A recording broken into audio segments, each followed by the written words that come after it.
Hello and welcome. I'm Dr. Pam Spurr.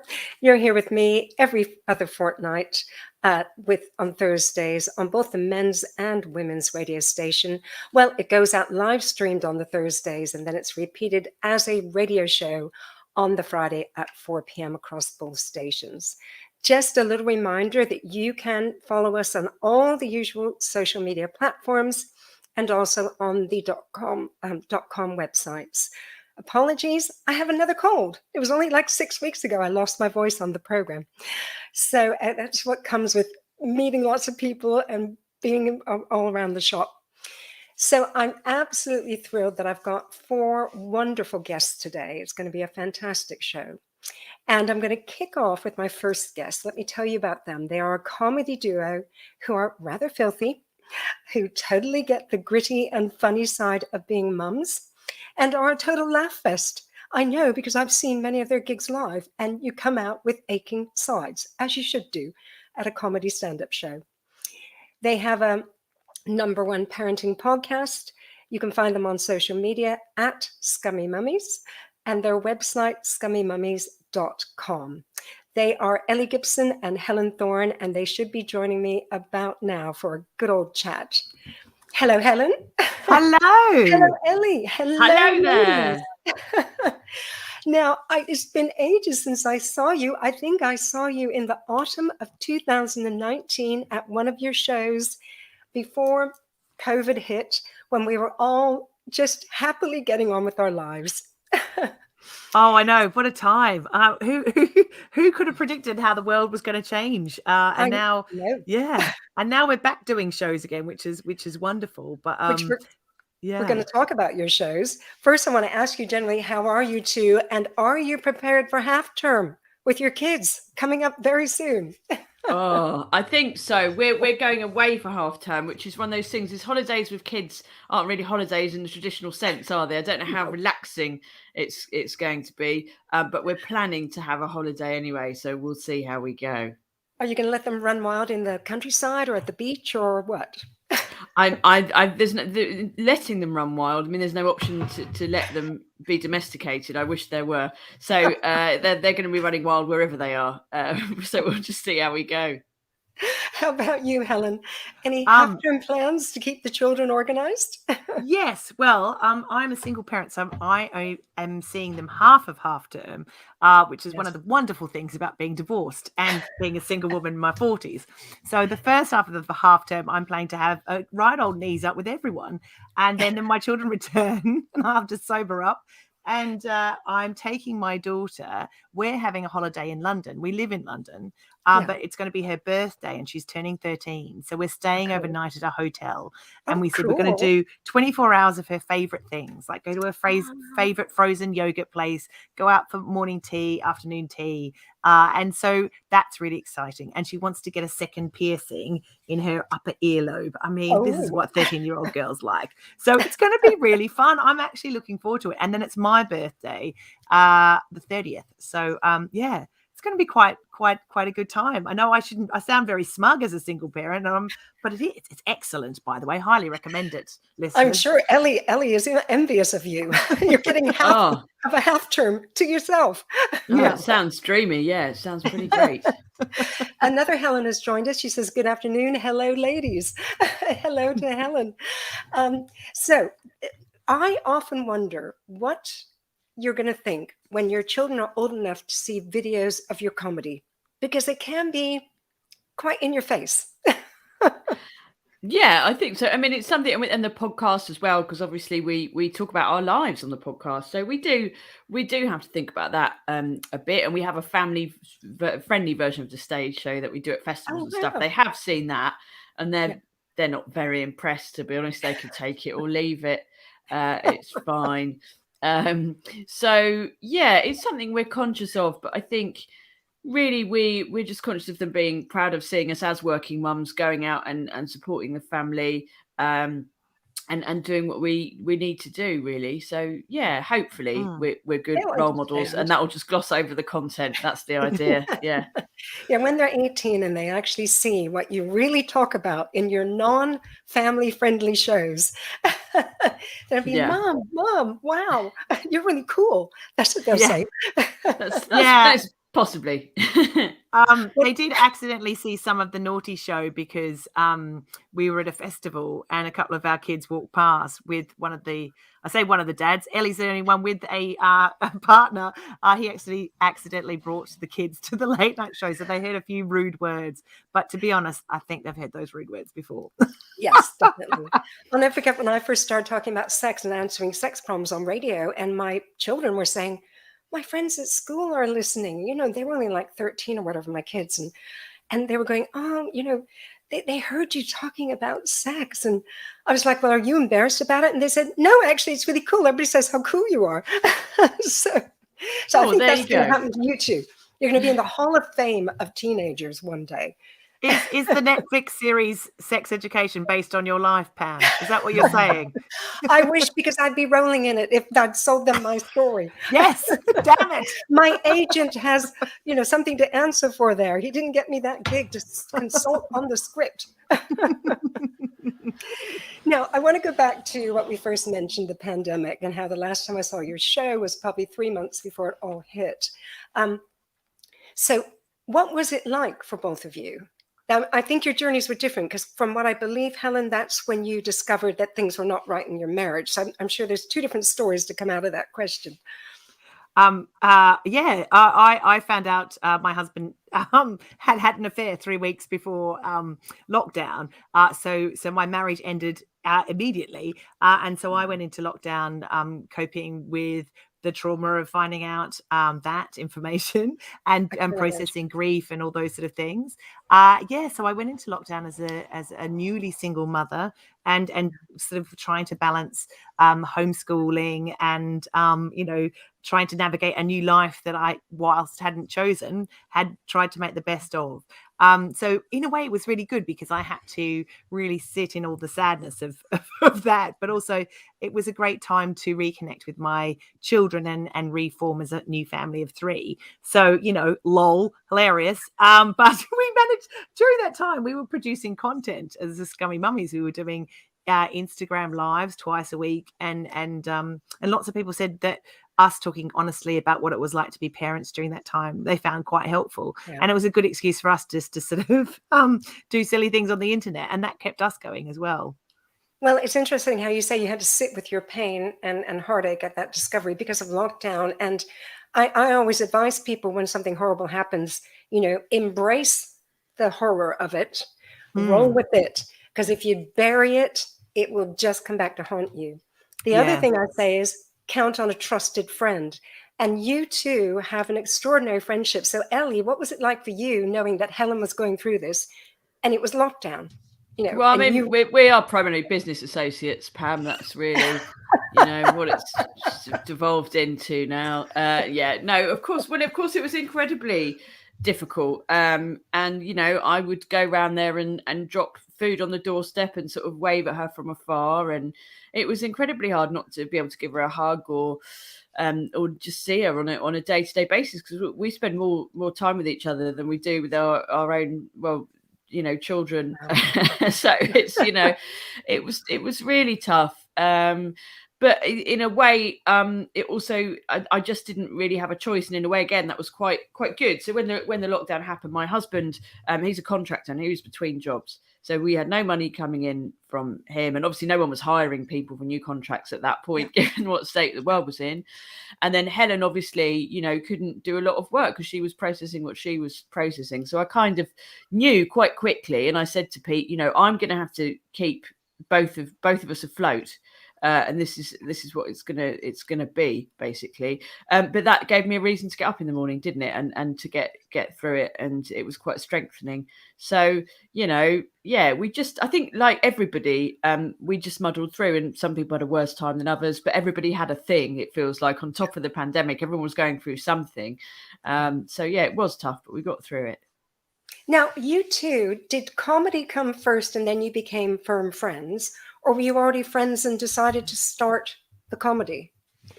No, we met at a stand-up gig 8.5 years ago, down the road in Deptford, and we were both. Ellie was starting out as a stand-up. I was returning after having 2 children, so we both sort of approached it at exactly the same time that we were both starting a stand-up career in London. And I saw her on stage and just thought she was the most funniest and coolest woman I'd ever met. And then we met backstage and had a beer together. And that was how the friendship started.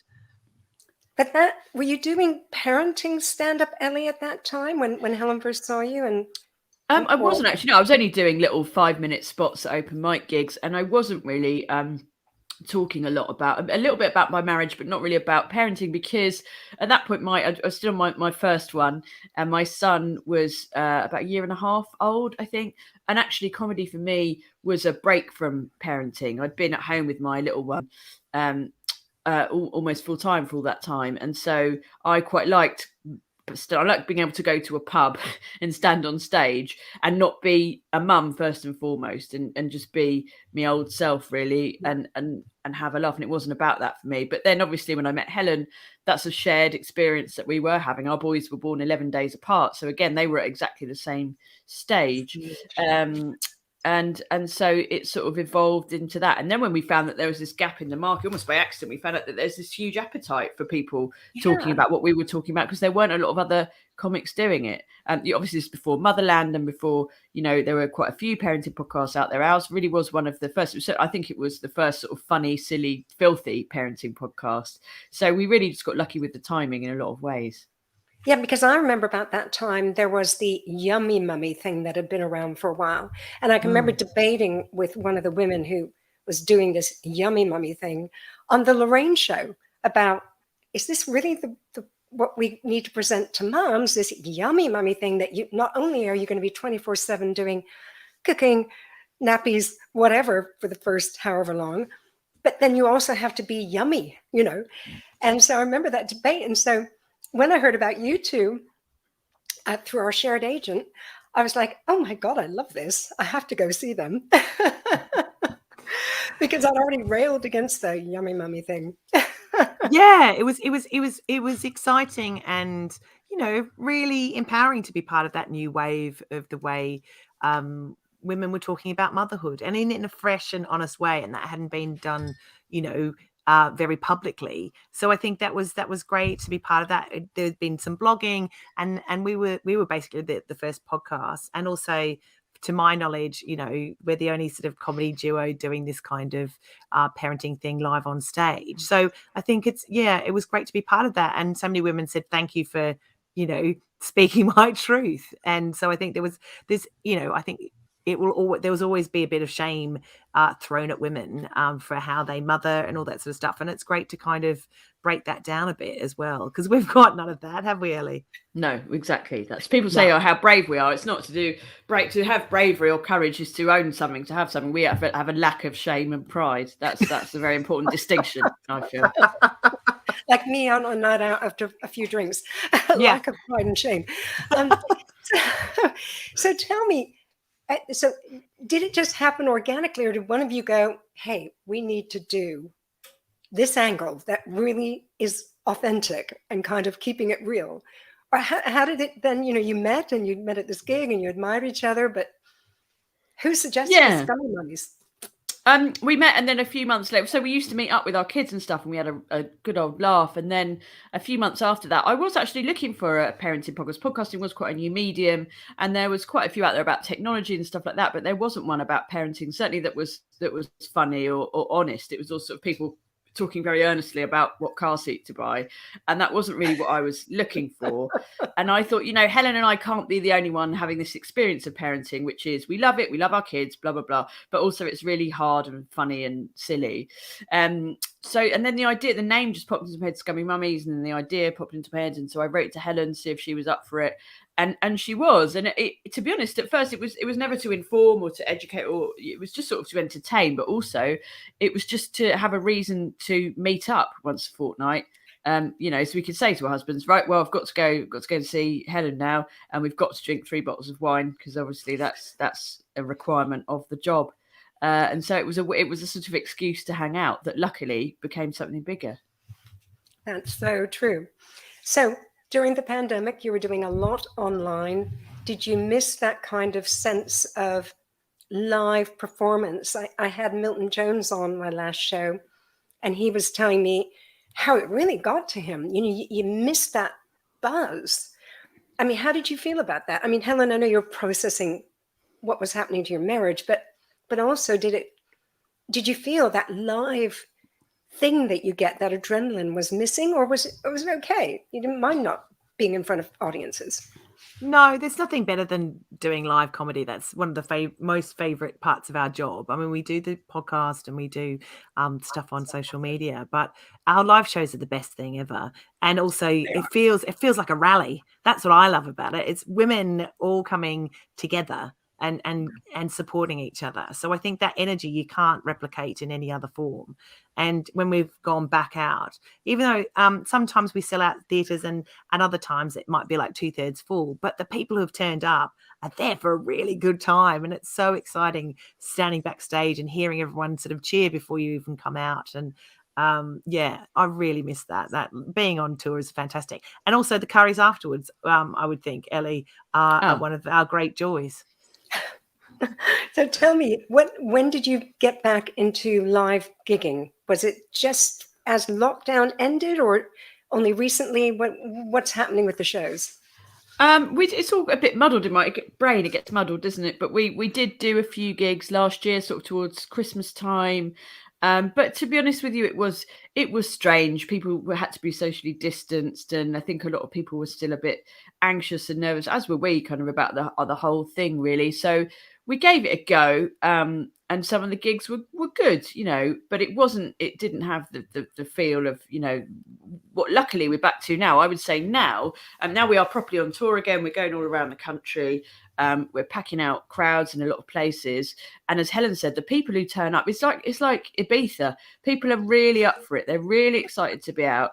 And they're like, oh, before we've even on the stage. I'm like, I haven't done anything yet. I might not be funny. Give us a minute. So it's been a really interesting experience and yeah, very energizing, very exciting. So what happens when a gig goes wrong, where maybe heckling, or I don't know, have you ever had like bad heckling of someone saying, oh, this is, you're turning mums into, I don't know what, but We've it's usually if someone's had too much to drink, and we might just get annoying heckling, which is women agreeing with us in some ways, like they'll just repeat what we've said back, so that can be a bit distracting. We're like, yeah, or they sort of step on the punchline and things like that. And I think sometimes if they haven't been out for a long time, they haven't been at a live show for a couple of years, they forget that they can hear you talking, like we can hear them talking. So that's a bit distracting because everyone wants to, be part of the show and listen. So we haven't had some really terrible heckles, because I think 99% of our audience are women, and women are pretty awesome. To be honest, I think we're pretty lucky. So where are you? I know you've got a gig tonight, but and where's that going to be? I think it's Potter's Bar tonight, which we've been to before. They are up at Potter's Bar. It is a party bar, they should call that town. Yeah. You can see why they put the bar. They didn't just call it Potter's Town. They like the bar. I know and they like the party. Potter's Bar, but no, I haven't been there. So are you going up and down the country everywhere? Yes, we're trying to. We need to book some gigs up north because, especially getting back to touring, we didn't know how it was going to go. We didn't know how many tickets we were going to sell and stuff. So a lot of the gigs this side of Christmas have been kind of towards the south half of the country. Although we have been places like Exeter, and we are making the effort.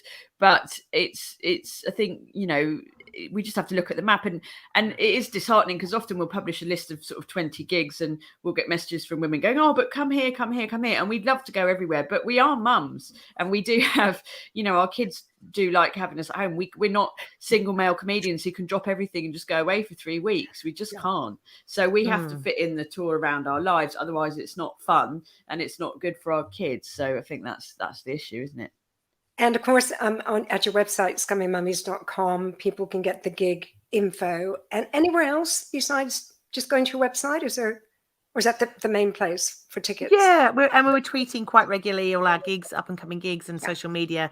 All our social handles are basically at Scummy Mummies, so you can find out dates through there as well. But yeah, and we did the Edinburgh Fringe this year, which was great. We just did four nights, and I actually, miss Edinburgh. It's been two yeah, years. Yeah, I know it was you guys awesome. actually got up there. That's amazing. Yeah, it was great.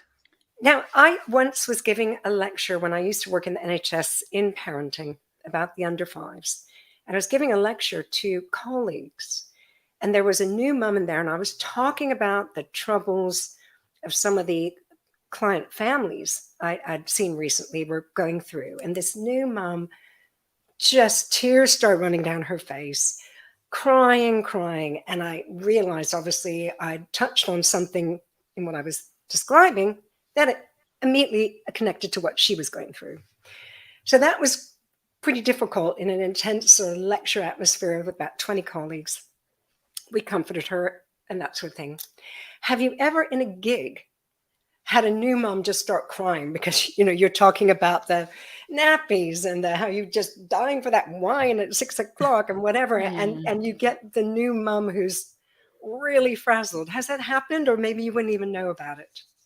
I don't think we've noticed that during the show, but definitely afterwards, especially in the before times, we used to do meet and greet. So we used to sell T-shirts and sign books and things and have selfies with people. And we would quite often get women often crying and saying, I've had such a hard time, and they would often tell us their story and just say, and it often as well, if they listen to the podcast a lot, they would be like, you're talking about what I'm going through. And now, especially with what's happened to Helen, I mean, we get messages every day, don't we, Helen, from women saying, talking about their own separation or whether they should get a separation, or it's people are really identifying, aren't they? Yeah, and I found that especially because I released a book, which you are in, Dr. I Pam know, Spurr. and I haven't my copy. You say I it's know, been delivered. it said it was delivered on Monday, My but anyway. neighbor has it. Yeah. So yeah, the book's called Get Divorced, Be Happy, and Ellie's written a chapter as well about supporting friends. But yeah, I get messages every day from women saying, I'm going through it, I'm just at the beginning, or I'm a couple of years out and I found your book really comforting. And I've found that one of the most rewarding things that I've done, because it feels like I've turned something that was horrific and traumatic into something quite positive that's given given a voice to people who have gone through divorce or become single later in life, or just survived a terrible thing that they had no choice over. And I think that's been fantastic. And yeah, and I think also women really like that we're a double act, because we show what friendship is about. And I think female friendship is incredibly powerful. And I've been very much witness to that in the last 18 months, and very, very privileged to have such amazing friends. So I think what started off as a drunken meeting at a pub, doing stand-up, we had no intention that we would actually do some good. And and then recently we ran the London Marathon. We both ran it, and ridiculous, isn't it? Such show-offs, Pam. Absolutely outrageous. I don't know how you did it. I've been a runner all my life. I've never done more than a half marathon. I just know my own body. I didn't think I could do a marathon. I mean, I just, hats off to you. I mean, I just always feel embarrassed when maybe people who haven't been running all their lives like I have do a marathon. I'm going, oh my God, I'm useless. Not at all. It's just lots of time. You could run a marathon if you wanted to. It is just putting in the extra hours, and every week just doing an extra K here and an extra K there. But that said, not everyone has to do it. It's a lot of work, and it's a long way. Actually, back to your book, I just suddenly thought, what if it did go to my neighbors and they think that people who've just moved in, that I want a book called Get Happy, Be Divorced, or sorry, Get Divorced, Be Happy. Yeah, that would be nice. That's a nice Get conversation Divorced, to have. Be Happy. They'll think, oh, so our new neighbor is planning to get divorced. That's just worry that's lurking in my conscience now. No, so more about the book. Oh no, actually, first I'd like to say you mentioned your podcast, and the time I joined you to talk about sex for the podcast. That was hilarious. That was brilliant. That was absolutely awesome. I hope people actually felt a bit empowered in their sex lives afterwards. But your podcast, I've listened to a couple of your other, guests and stuff, and there always is a lot of hilarity, but often also a strong message. So do you purposely try and get that across in your podcast, the fun with the message, or is that just sometimes it happens with the podcast? I think it just sort of it happened. We're not, that would imply, if we said, oh yes, that's deliberate, that would imply we're in some way planning things or in control or know what we're doing, and none of those things are true, Pam. So absolutely not. No, it just, things that have happened. It's really down to the guests. And when we first started the podcast, we didn't even have guests. The first couple of episodes were just the two of us, and then we were like, actually, this is just two women in a room, isn't it? It would be quite interesting to have some other people, whether that's experts like yourself or sometimes famous people, or sometimes just our mates who we have a laugh with. And that's, for me, one of the best things about the podcast is we've got to meet all these different people and just ask them stuff that we personally would selfishly like to know. And luckily, it seems that other people want to know the answers to those questions as well. So what we're saying is it's all about us, Pam. It's just an exercise in us having a laugh and, chatting to clever people. And then... yeah. And I think you get gifts. I from memory, I think I brought you guys some vibrators. You did. And I mentioned this in the book. I mentioned this in the book because I said, I wasn't really into masturbation and sex toys until one day Dr. Pam Spurr came on our podcast and gave me a vibrator. And I said how revolutionary that was. And I was very shy. And up until recently, have been incredibly shy about talking about sex. And now I can't stop it. It's embarrassing how much I talk about sex. It was I remember just feeling a little bit shy. And I remember you bought things like whips and all sorts of treats, Pam. It was eye-opening in many ways. Yes, and not just the eyes. Yeah, it was generally an opener. Now, we only have a couple minutes left, so I want to talk about the book. So it's Get Divorced, Be Happy. What other sort of experts did you have in it? I think I gave you some information on confidence building after divorce. Yeah, obviously from my work, I know about that. Having been divorced long ago, I got married very young, and then I got divorced very young. I had some experience with that. But what other sort of experts or voices are in the book? Yeah, so the book is about basically the first year of separation. So it goes from talking about the decision to separate. So there's stuff about grief and anger. So I had a couple of different psychotherapists, Dr. Anna Mather, and then I talked to the amazing Helen Russell, who wrote a book called How to Be Sad, and we really sort of unpack the societal pressures about being sad and talking about sadness. So she was excellent. And then, of course, Philippa Perry, who's a child psychotherapist who's excellent. And then I talked to someone called Rosie Wilby, who wrote the Heartbreak Monologues, I think that's called. She talks from the perspective of being a lesbian and how there is almost a heartbreak hierarchy, and like when lesbians split up, they get less sympathy as a whole. So I wanted different sort of voices about women and about separation. And then there's the wonderful Jessica Fosterque, who talked about she made the decision to separate from her partner. So, and it wasn't because of an affair. And so it's just about sort of unpicking our sort of societal kind of perceptions about how we value marriage and how we perceive single women and single parenting as well. Yeah. And, there's terrible stories about me getting into online dating as well. So, and Ellie's excellent chapter. So, so it's I hope it's an uplifting read, because it's also about kind of finding confidence in myself, but also realizing that I don't need a man, maybe just for Friday nights, but that's about it. For the half term when you don't have the kids. Yeah, bring it on. Bring it in. Bring it on. I was going to say, the online dating app research shows that if you involve a trusted friend, in creating your profile and also looking at the people who are contacting you, that you end up with a better quality experience. So Ellie, I hope you've been in there like a drill sergeant going, no, don't swipe on him. He looks rubbish. I mean, have you got involved in any of that? I don't get involved in the initial selection process. She's definitely got that covered. But I have been known to say things like, well, he's a waste of time. That's a waste of your time. You don't need that.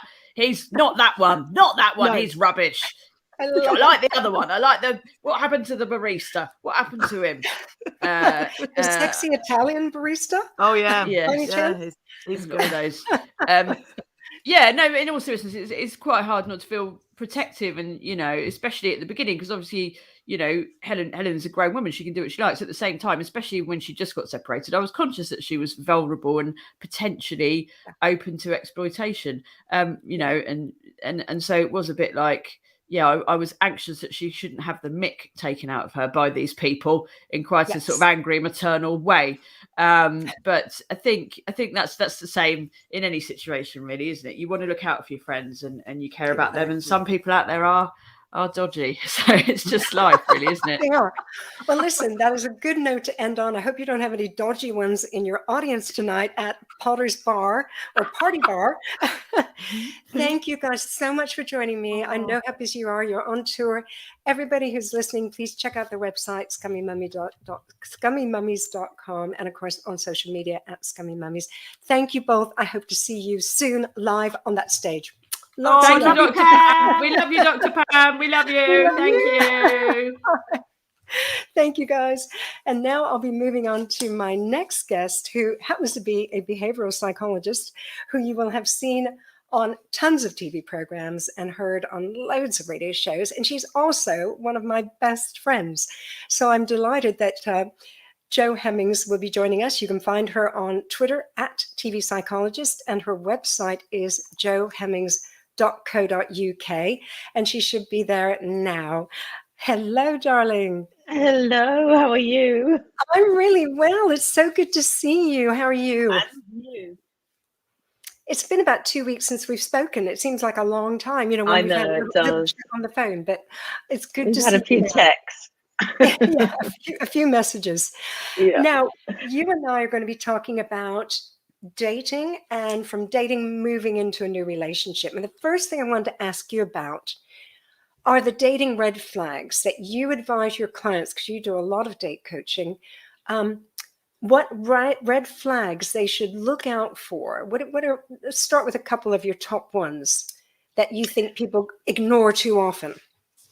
I think probably what they ignore is, look, these things should be organic. They should evolve quite naturally. I think when people meet for the first time, your expectations have to be you have to nail them, really. So if you've got very high expectations or very low expectations, you'll fulfill those. You won't see the red flags. So I think particularly if somebody doesn't follow through with you, doesn't say thank you after a date, or there's no connection at all other than the next time you meet, maybe, if you're not seeing, look in their whites of their eyes, look them right in the eye. It's actually quite hard for someone to lie if you look at them direct in the eye. So try and get a connection going. It's difficult talking about red flags because red flags are often an individual's red flags. So what I see over and over again are patterns of behavior. So either people go into the same pattern of the kind of partner they choose with the same expectations, and it's sort of a self-fulfilling prophecy. When that doesn't work out, back they go again. So we've got to break those. Alternatively, people that recognize they've been through difficult relationships, cheated on, been hurt, go the other way completely to somebody perhaps who they would 100% trust, but actually they have no compatibility with. So these, I will look out for individual red flags according to somebody's relationship history, really, because neither of them going for the same pattern nor busting it and going in the other direction completely is where you want to be. I think open-mindedness and acceptance and going with that flow, however keen you are to be in a long-term relationship, is your best mindset. You've got to be ready to date, and you've got to have that sort of thought process. Well, I think something you said sparks my thing about reliability. I often say to people, and what you've mentioned is, if you've been on your first date, maybe you met on an app and you message, you finally meet face to face, and then they say to you something like, "Oh, I'll message you in the next couple of days," and then 8 or 9 days later they message. If someone shows a pattern like that, where they're not reliable, they talk the talk, but they don't walk the walk, that is one red flag that I find comes up with a lot of people, particularly now, where don't you find it so easy? People dip it in and out, and they've been chatting to one person on one app, then they chat up someone else on another app, and you get this kind of where they spread themselves thin, and they're disappointing people everywhere because they are not reliable. They're not really in it to meet one person. So I think that that whole thing about reliability is really crucial. Sounds boring, but if someone early on, when you're supposed to be really excited about seeing someone, then says, yeah, I'm going to message you tomorrow and it's in 10 days, that's not good. For me, that's a red flag that I talk about with single clients. Also, the attitude thing you say, I think it's really important. Oh, what's happened to Joe? I can't see Joe. I think, have we lost her? I'm just talking to my producer. I'm not sure if we can get her back. Oh, something's happened to the line, and we'll see if we can get Joe back. And we will continue this conversation. I'm just typing a message to my producer. I don't know what's happened about that. Evidently she needs to log on again. The link went down on her. So while I'm waiting for her, I'm going to talk about that point when she was saying how when you're first dating, it's really important to recognize your own pattern of behavior. Have you perhaps been hurt? Someone cheated on you. And so now you're running scared and kind of looking for the easiest option. So that pattern of behavior is important to look out for, because you may find someone who's really passive. You can tell them what to do. You can say, let's meet here, let's do this, let's do that. And then, actually it's not the relationship for you because you want someone who has something about them. So it's really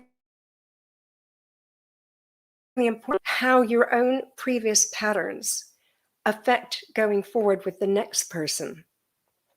Another pattern, which I think Joe was going to mention and had sort of touched on, is the fact that sometimes you want like too much too soon because you've been hurt. And you figure, I just want them to message me tonight straight after the date, that kind of thing, where you're really desperate to have them show you attention and show you that you're worthy of their time. So again, that's kind of where you're expecting too much. Hello, darling. Where did it go? I don't know what happened. We were just talking about people not contacting each other and not being in communication when you disappeared. I was just reiterating what you were saying about watching out for patterns of your own behavior. Yes. Because I think that's really important. And do you find when you're working with your clients that often they don't recognize that, say, they're going for the same type of person time and time again, or they're behaving like they need too much too soon time and time again? How do you? They don't recognize it. You need to lead them to a place where they do. It's very difficult to tell them that this pattern is forming. It's almost like you need to plant that seed and get them to acknowledge, yeah, there are similarities going on here. You're right. So they need to come. But I'm just going to get so rudely interrupted about people not getting in touch for 8 or 9 days. I think that's where we lost each other. Yeah. And there's lots of dating terms for this: benching, breadcrumbing, all these things where you're not really being paid any attention. Now, I think what people have to understand is that if you met somebody on an app, and if you're not in a sexual relationship with them yet, they are very likely to be dating other people, and they can. It's okay. I think there's an assumption out there that once you've had a first date, then it's exclusive. Now, that certainly isn't how men generally tend to see it. They're like kids in a sweet shop. There's actually more choice for them than there is for women. So I think they'll quite often date a few people, which might account for a few days lapse in contacting you while they're kind of not making up their minds, but while they're, enjoying multiple dates. But I think 8 or 9 days, after that, almost put you in that place that says, I'm in control, I'll contact you when I want to see you, and you're just either sitting around waiting for it, or you accept that's your lot in life with that particular guy, and it's not acceptable. That isn't acceptable. Well, yeah, I mean, in America, it's much more that people play the field. They do multiple dating. They're upfront about it, and it's totally acceptable, because why should you, after one date, necessarily close off any potential people you've been also, if you're on a dating app or a dating website, or just you have a lot of friends and people are introducing you to people, whatever. And so I always find it hard, having spent my first 16 years in America, knowing that we have this attitude that it's okay to multiply date, and you're just open about it. You're not hiding it. And then as things maybe progress, then you flag up that actually I'd quite like this to be exclusive, and you have that conversation. It seems to happen much more easily over the pond than it does here. It's very different attitude. I mean, I think even when I've had clients who've been told openly, look, it's great meeting you, I definitely want to see you again. By the way, I am, seeing somebody else at the moment. They're mortified by it. I mean, they're absolutely, well, I've had them say, well, I'm not going to see them again. Why would I see them again? They're dating somebody else. I mean, we do not have the acceptance here that is okay. And I think we need it, because what could be a promising relationship is sort of knocked on its head, really, because you feel rejected. I think that's how people feel, or not good enough.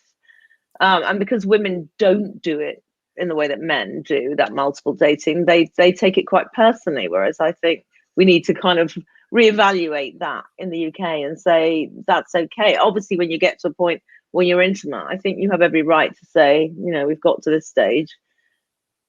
I'd like us to be exclusive, and we sometimes have to have that conversation. It can't always be assumed, which is the other thing that people do. They make the assumption, and then they're very disappointed when they find out that that's not the case.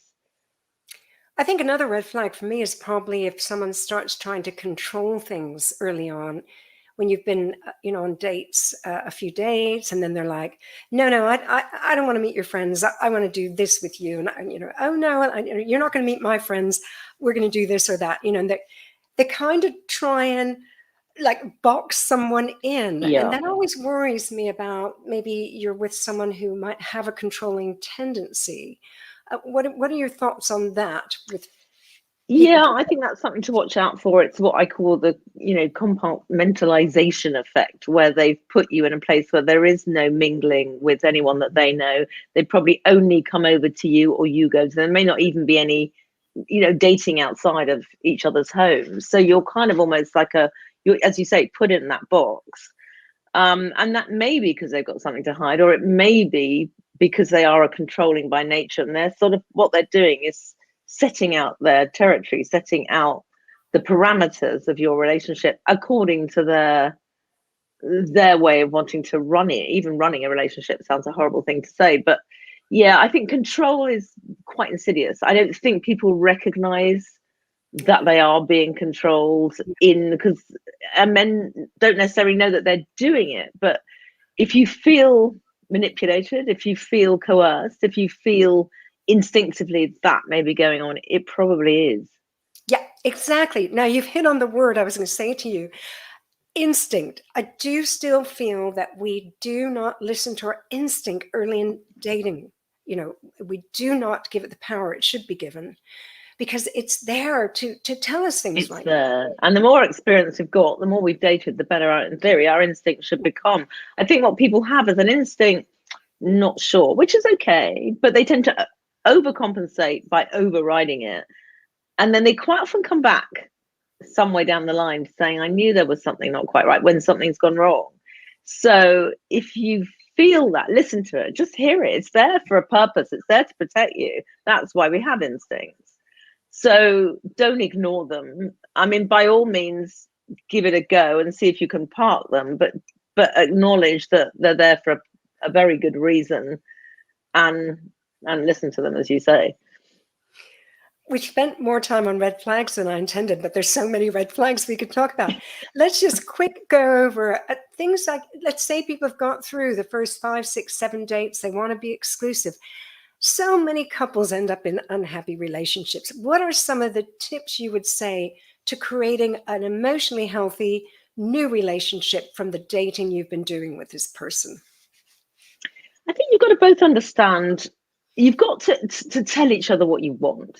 Shared values is perhaps the most important thing of all. That sort of spells out everything else. So don't be backward in coming forward. Don't feel that you're being pushed if you say, yeah, eventually I do want children, or this is the kind of lifestyle I want. I mean, that's really important. Don't tread on eggshells around each other. If after 7 or 8 dates you don't feel you know somebody any better than you did after date 1 or 2, that probably isn't going to pan out for you well. Think of it as a friendship with, added benefits, if you like. You've got to really feel that person and you connect beyond the bedroom, let's say. So I think that's important. And a lot of relationships stall around the 3-month mark. It's a sort of decision making time. Are we going to carry it? Could be casual up till then, and you're sort of making either an implicit or a spoken commitment of some sort. If that's not happening in any way and they just want to keep you just as it is casually again, and you're starting to get people, talk about it, say something. Don't just feel, because you'll start feeling resentful or anxious, and say it out loud. It's okay to say it. It doesn't make you needy. It just makes you honest and self-aware. So I think that again is a key thing. People are in sometimes too long in that first stage of a relationship when it should be progressing in some way. If you feel it isn't, call it out. Absolutely. Obviously, wonderful advice from you, as always, Jo. It's been fantastic having you. I can always talk to you longer. We're going to have to get on the phone after this. Yes, thank you. I'm sorry we lost each other somewhere in between. No, it's undoubtedly our link. And I just want to flag out that people can find you at johemmings.co.uk and on Twitter at TV Psychologist. Lots of love, darling. Speak soon. Pam. Thank you. Bye, darling. Now, last but not least, I'm delighted that my next guest can join me. He's Mr. George Ampat, FRCS, a consultant orthopedic surgeon who helps patients find non-surgical solutions to pain. He has a number of new books out, and one we're going to focus on today is a new book called Free from Pain, the Exercise Book. His website is ampat.co.uk, and he's also on social media, and I'm hoping that he will be here to join me now. Hello, Mr. Ampat. Hello, Pam. Lovely talking to you, and thanks for having me on your show. Yeah. Now, first off, I want to say, a warm welcome. And as a consultant orthopedic surgeon, you must see people in extreme pain at times. I agree. And they are in extreme pain from arthritis or for musculoskeletal issues. But the most important thing is how we can help them naturally without resorting to surgical intervention or without resorting to pharmacological devices. We can give them painkillers. I mean, for instance, typically a patient has pain. In January, you give them tablet A. They come back 6 months later and say they still have pain. You give them tablet A and tablet B. They come back in 6 months later and say they still have pain. You give them tablet A, tablet B, and tablet C. In that year, who benefited? The sufferer of pain or the shareholder of the company that makes the tablet? So we need to consider whether the tablets are the mechanism or what exactly can we use. Now, our human body has got a lot of mechanisms to handle pain. And exercise or activity is one big, and unfortunately we have lost it because we don't exercise enough. Yeah, well, I wanted to talk to you about that because I know from in my work as a psychologist and coach, sometimes I've had people who also have pain issues besides why they're talking to me. And a lot of them say, oh, I just get on the sofa or I get in bed. But from my understanding, movement, as long as your doctor approves of the movement, is beneficial if you're suffering pain. Movement is beneficial, and exercise and strengthening exercises to build up the muscles around the joints are very, very essential. And they are, because that is when the joints are stabilized and there is no abnormal movement. Whereas if the muscles are weak, there is obvious wobbliness of the joint. And when there is wobbliness of the joint, there is increased stress on the joint and increased wear and tear of the joint. It is as simple as we say, if the tires are nice and plump, there is no wobbliness in the car and the shock absorbers will last a lifetime. But on the other hand, if you underinflate the tires and they're not fully inflated, as you drive the car, there is wobbliness in the car. And when there is wobbliness, that is taken, the stress is taken by the shock absorber, and they will have premature degeneration.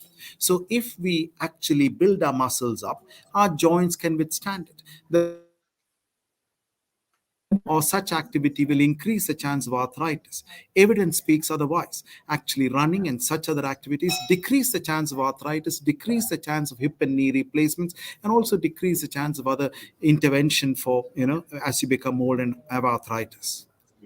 Before we get on to your book and exercises and things, don't you find there's quite an individual difference in how people experience pain?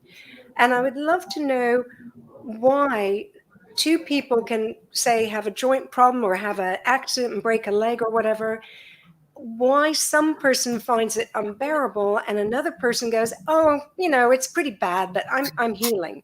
Well, is it only psychological, the difference, or are pain mechanisms different for each person? Pain mechanisms are different. So let me give you a simple physiology. I mean, when, say, for instance, if a needle pricked my finger, for that sensation to be recognized in the brain, the way it goes in our body is they have to go through 3 nerves. There is the first nerve goes for the tip of my finger to just inside the spinal cord. Then there is a junction. The impulse has to jump the junction. Then there is another nerve that takes from that's level of the spinal cord to the base of the brain. That is a second neuron. And then there is a third neuron which takes from the base of the brain to the outside of the brain. Now, you would think it makes sense to have one nerve and it'll be quicker. Why have these junctions? And in these junctions, there are neurotransmitters, which actually, technically, there is a small bubble that bursts with the neurotransmitter. It goes on the next nerve, that stimulates the next nerve. You may think it is inefficient, but actually the body has made it this way. And this is an evolutionary adaptation so that the signal can be modified. So when we talk of pain, we talk of the biopsychosocial model. So there is biology, there is psychology, there is also the social interaction which comforts our pain. As you said 2 different individuals. Even the same individual, the pain can be different. Say, for instance, today I'm going to get an award and a big boulder falls onto my foot, I will not experience the pain. But on the other hand, I've had a bad day, my wife has had a go at me, my daughter has shouted at me, a little pebble falls on my toe, and you don't know how painful it is. So it's not in 2 different individuals. In the same individual, the perception of pain can be completely different. So that's really interesting that it's kind of specific to context when people process pain. So if the context is a really good day, the pain might feel less. If it's a bad day, the pain might feel more, even if they physically have done the same amount of activity or something. Exactly. That is true. And what exercise does is exercise produces some, in very simple terms, some juices. The muscles produce a juice called myokines. And those myokines stimulate us, sometimes decreases the pain. And also in our brain, even for instance, they help exercises. Instead of crossword puzzles, exercise prevents dementia. Because when you exercise, in the brain, there is a brain neurotropic factor is secreted, and that prevents dementia, that prevents this cognitive decline. But we don't understand that. Interesting. So when you are dealing with someone with pain, as an orthopedic surgeon, I don't know, is your specialty with arthritic pain or with fractures, or do you see all sorts of people who are in pain? Mainly, I used to deal with fractures and mainly was the spine, but now mainly I deal with arthritic pain rather than acute fractures. In acute setting, you need painkillers because there is no doubt. It is in the chronic situation where dependence on opioids has to be decreased, when dependence on medicines have to be decreased. And unfortunately, people have this fixation that medicines or surgery is going to cure the pain. They don't cure the pain, and unfortunately, many of the surgeries actually may sometimes make you worse. If for spinal surgery, 1 in 5 spinal surgery fails and results in what is known as a failed back surgery syndrome. I was going to say, after a sporting accident I had 10 years ago, both my shoulders were taken apart and put back together by Professor Emeritus Roger Emery, who is an orthopedic surgeon you may or may not know. And really, the experience between just my 2 arms, the post-operative pain, was very different. Right. We couldn't really explain it, but, one arm seemed to have nerve pain coming down, and the other arm wasn't so bad, even though both shoulders had pretty much the same amount of operating, So I think, even as you said, I'm so interested in this thing about within one person, you can have these varying levels of pain. So let me ask you about the medication side. So on the whole, can people become medication free if they are doing the right exercise and things like that? Or do you sometimes blend medication and exercise? Depends. In an acute pain setting, that is sudden onset of pain, you will need medication. There is no way that without medication, you can get that acute pain. But when there is chronic pain, you need to do the exercise, and some amount of pain, you may need to accept it. Unfortunately, there is no evidence that multiple opioids or multiple medication actually makes them pain-free and back to activity. There is no evidence. That is a myth. And technically, it may be a myth that has been promoted by pharma companies. And actually, people, you may get addicted to these medications and cause more problems from that addiction rather than make them free from their ailments. Yeah.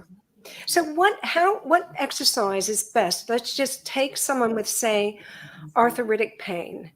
What should they start doing if they've been, like some of the clients I've spoken to say, I just, when I've had bad pain day, I just go to bed. What should they actually do? So technically, what we suggest is the isometric exercises or strengthening exercises. So stretching, there is no evidence that stretching actually takes the pain away. There may be some evidence that actually stretching may increase the pain and compliance decreases. Say, for instance, if I have neck pain, and if someone tells me, okay, you need to turn your neck to the left or the right, and if you do that, you are actually irritating the pain fibers and increasing the pain. On the other hand, if you do strengthening exercise, say for instance, you're tilting the head to the side and you're preventing that movement, you're strengthening the muscles on the side of the neck. By doing and strengthening the muscles around the neck, you're preventing the pain. And so strengthening exercise, the isometric exercise, the main sort of pain exercises they need to do for pain. So for the hip and the knee, the best way to exercise would be to have ankle weights on their, so that gives them an extra strength and then build up. But not to do it too much too soon. I tell my patients, okay, you're watching TV for 3 or 4 hours in the evening, put the ankle weights, and every 15 minutes, stop the TV or when the adverts are on, do exercises, 5 repetitions. So over an hour, if there are adverts for 4 times, you're doing 20 repetitions. Over 3 hours, you're doing 60 repetitions. And then it doesn't hurt you. If you do all the 60 together, it becomes more painful. So spreading it out little but often. People should follow when they drive. They're very careful driving their car, but they don't seem to follow the same principles when they are, have pain. When they drive the car, when it is on amber, they slow down. When it is red, they stop. They never go through the red. And when it is green, they start driving. And we must understand that traffic signal is our inner brain.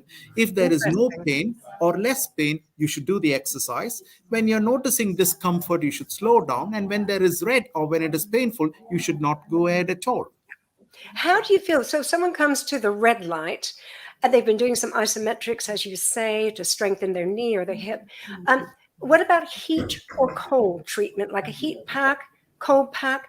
Do you advocate any of those things?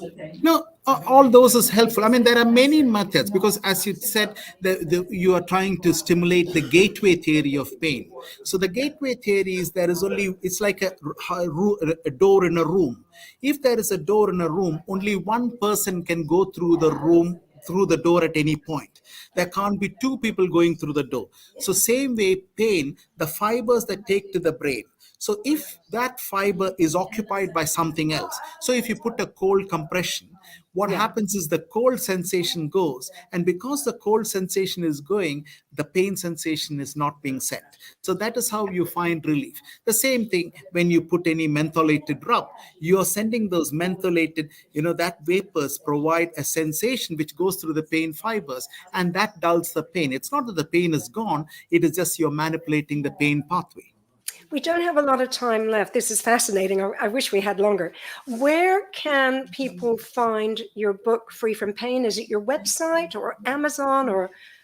So they can find it on Amazon, they can find it on my website, or also they can, there is a Free from Pain website itself, freefrompain.org.uk, or my own website, ampat.co.uk, or otherwise on Amazon. Yeah. Okay, so I'm sorry, I didn't know about your Free from Pain website. I'll have to put some clients in touch with that. I'll check that out too. Does it pretty much have the same information as on ampat.co.uk? Yes, the same information. Yes. Yeah. Well, I really appreciate your time today. And I know it looks like you're at the NHS right now or something. Yes. But thank you so much for your time, Mr. Ampat. Thank you, Dr. Spurr. Thank you for taking me on. Yeah, thank you. Thank you. Have I a lovely appreciate day. Thank your you. time. Bye-bye. Bye-bye. So please do check out Mr. George Ampat, the freefrompain.org website, and his ampat.co.uk. I'll be back in a fortnight. Of course, the show is repeated as a radio show on Friday at 4 p.m. if you're joining me now. Thank you so much for your time, and I look forward to our next show together, and take care of yourself.